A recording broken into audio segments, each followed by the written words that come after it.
ជំរាបសួរបងប្អូនទាំងអស់គ្នាបើកវីដេអូមកឃើញមានចេញមានឆ្នាំអីកុំឆ្ងល់បងប្អូនគឺ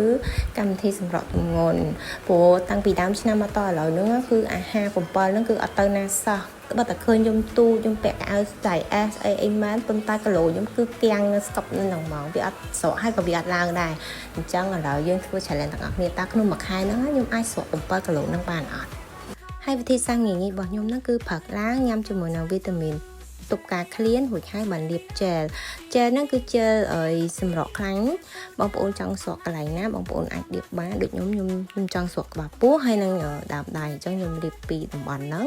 ហើយរួចហើយបើខ្ញុំចាប់ផ្ដើមហិតហ្គេនហើយហ្គេនហ្នឹង super បងប្អូនខ្ញុំប្រើយូរហើយពីផលិតផលហ្នឹងណា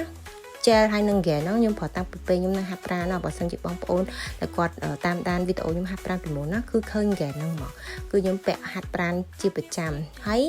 រួចខ្ញុំលាបទាំងអស់ហ្នឹងហើយខ្ញុំប្រើប្រាស់រួចហើយខ្ញុំចាប់ផ្ដើមហាត់ប្រាណអញ្ចឹងបងប្អូនអាចទស្សនាវីដេអូក្រោយគឺមានវីដេអូហាត់ប្រាណអរគុណ